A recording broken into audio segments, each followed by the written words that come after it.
There was a famous street in London that ran right through here, where we're stood, next to the monument at the north end of London Bridge.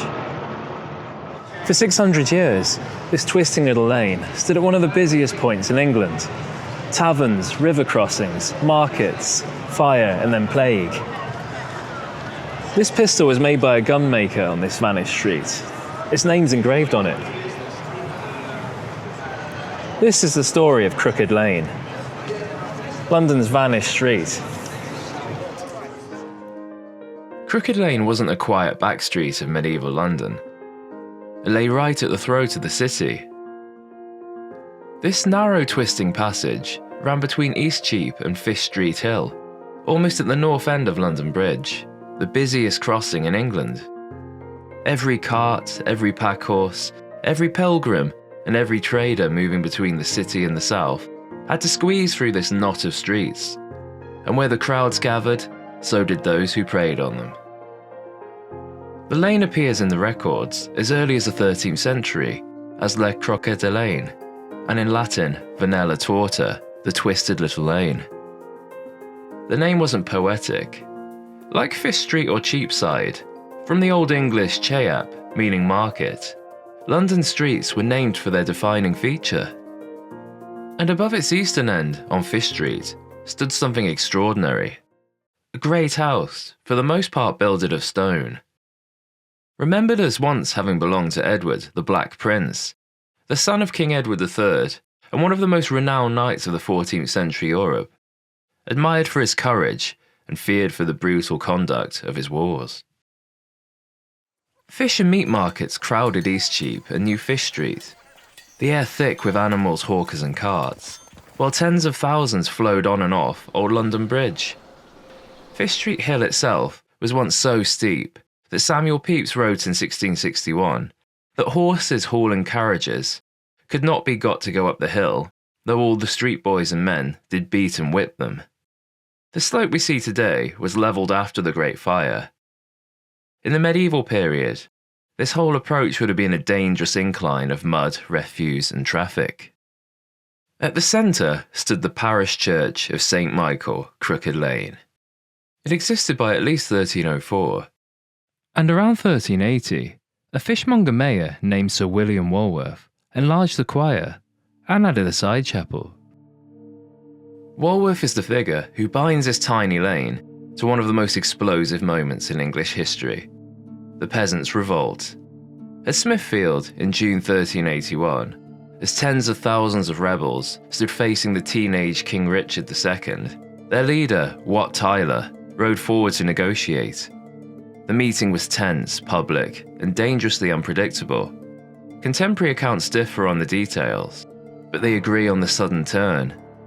In the space of moments, the parley collapsed into violence.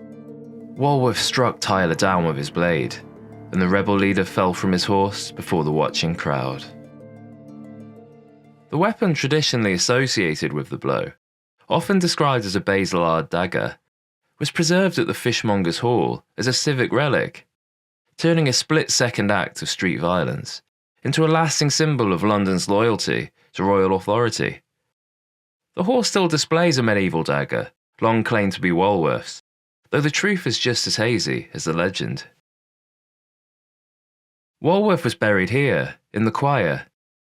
His burial turned this small parish church into a civic shrine, a place where London's rulers could point to the tomb of a man who defended order at a moment of national crisis.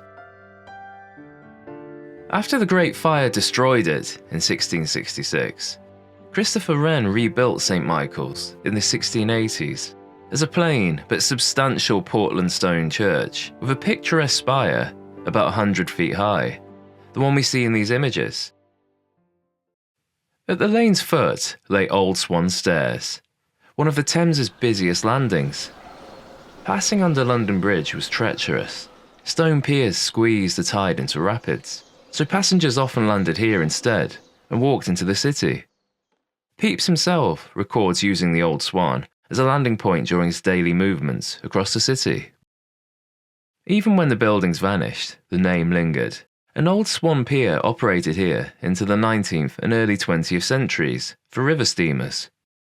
Even today, at low tide, a distinctive line of wooden pilings can still be seen in the mud nearby, the last physical traces of the waterfront infrastructure that Crooked Lane once served. By the early modern period, the lane's character had shifted, but the commercial intensity remained. Racks of buttons and ribbons hung from shop fronts, cages stacked high with linnets and canaries. Londoners in the 18th and 19th centuries kept songbirds in astonishing numbers, a genuine urban craze, and Crooked Lane was one of the places that supplied them. Just steps away stood the Boar's Head in Great Eastcheap, one of the city's most famous old taverns. Shakespeare set Falstaff and Prince Hal drinking here in his Henry IV plays. The church and tavern were intertwined. St. Michael's Vestry, the parish council, actually met at the Boar's Head. This tavern wasn't just a place to drink, it was where the local government of Crooked Lane did its business. Somehow the tavern also acquired the so-called Falstaff Cup, an Elizabethan drinking vessel now kept at St. Paul's Cathedral. The bridge crowds that made Crooked Lane profitable made it dangerous. Dense movement drew crime. Before the Metropolitan Police existed, city magistrates were already mapping what they called houses of resort for desperate characters, the flash houses, in the cant of the criminal underworld, recognised haunts of thieves, operating within sight of the law and out of its reach. The geography around London Bridge was perfect for it. Narrow exits, multiple river escape routes, and thousands of marks funneling off the bridge daily. The crowds that poured off London Bridge were perfect targets. Merchants carrying purses, travellers fresh off the boats at Old Swan Stairs, market-goers distracted by haggling over buttons or songbirds. Pickpockets worked in teams. One jostled, another lifted, a third disappeared into the nearest alehouse with the takings. By the time the victim realised, the thief was already drinking their money, or slipping down to the river stairs for a boat into Southwark. And so the lane served a harder trade. Thomas Stevens, gunmaker, worked at 25 Crooked Lane in the early 1800s. The same manufacturer made the pistol in my hands. Gentlemen and women used to carry concealed weapons like this as a last resort against robbery. Women concealed them in hand muffs, men in coat pockets. In a city without professional police, you protected yourself. Crooked Lane supplied both the threat and the response. Crime, however, would become the least of the lane's problems. Two of the city's defining disasters ran straight through this parish. In the early summer of 1665, Samuel Pepys noted that the plague had finally breached the city walls. The bills of mortality told the rest of the story. Among the first inner-city parishes to appear in those columns was St. Michael Crooked Lane. Every week, Londoners read the bills of mortality, printed lists naming which parishes had deaths. Suddenly, this tiny street of markets and taverns began appearing in those grim columns. Houses were shut up, red crosses marked doors, "Lord have mercy upon us," painted above thresholds. In these twisted passages, with overhanging houses blocking the light, families were sealed in and the cartmen passed, calling for the dead. Barely a year later, the second disaster arrived. In September 1666, fire broke out in Pudding Lane, within a stone's throw of Crooked Lane's junction. Flames raced down Fish Street Hill, straight towards the Bridgehead markets. The medieval church of St. Michael, along with the surrounding houses and shops, was destroyed. The monument, that 202-foot column marking where the fire began, rises just beside the former line of Crooked Lane. The street that survived plague could not survive fire. And yet the story did not end in ashes. Within a generation, the church rose again, the lane recovered, and life resumed in a familiar rhythm. Markets, taverns, river traffic, and crime. But it wasn't disaster that finally finished Crooked Lane. It was planning. In the 1820s and 1830s, London Bridge was rebuilt further upstream, and King William Street was driven through as a grand new approach to the city. The medieval street pattern, narrow, irregular, human in scale, was now seen as an obstacle. In 1831, Wren's church was demolished to clear the way.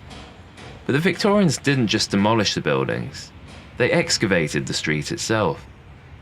The twisting medieval passage was dug out, its accumulated centuries of layers removed. Crooked Lane isn't buried beneath King William Street, waiting to be found. It was physically removed, cart by cart, to make the modern street possible. Later 19th and 20th century works, associated with the monument station and street widening, finally erased what remained of the churchyard. Every morning, thousands of Londoners crossed consecrated ground without knowing a church once stood there. The parish didn't disappear, but it was displaced, merged with St. Magnus the Martyr at the bridge's north end. Monuments and memorials were physically carried there, a migration of memory that can still be seen today. A stained glass window at St. Magnus preserves the image of Wren's lost church, keeping its spire visible in coloured light.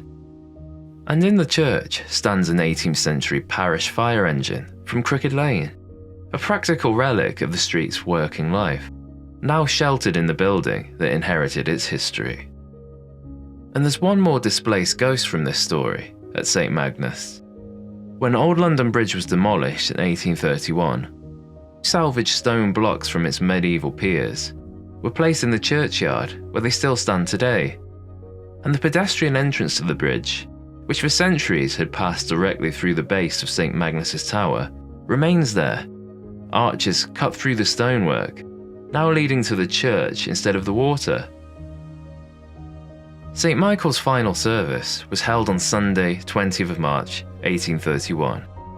Contemporary reports describe an overwhelming crowd, parishioners and curious Londoners packing the building to witness the end of a church that had stood in various forms since at least 1304. The attendance grew so large that the building was filled beyond safe capacity. The accounts say the service had to be abandoned. They couldn't even finish saying goodbye. Within weeks, the church and the crooked little lane beside it disappeared beneath the rational geometric order of King William Street. But part of the churchyard itself survived. For over 150 years after the church's demolition, a fragment of consecrated ground remained. A small open space between Martin Lane and King William Street, hemmed in by Victorian offices and 20th century traffic. It was the last physical trace of the parish. The remains were removed in two phases. In 1893–94, the church crypt was cleared, its contents carried out on the London Necropolis Railway, a dedicated funeral line built to ferry London's dead into the countryside when the city's graveyards ran out of space. Nearly a century later, in 1987, the Docklands Light Railway extension cleared the last of the burial ground itself. The people who had lived, traded and died on Crooked Lane over 6 centuries were loaded onto trains and sent to Surrey. And so we return to the pocket pistol. It was made by Thomas Stevens on 25 Crooked Lane, perhaps for a merchant worried about pickpockets, or for a lady crossing the bridge at night. But now the markets are gone, the taverns are gone, and the river crossing's buried, but this walnut and steel remains, engraved with Crooked Lane. Thanks for taking this walk down the lost lane with me. And as always, I'll see you again next time.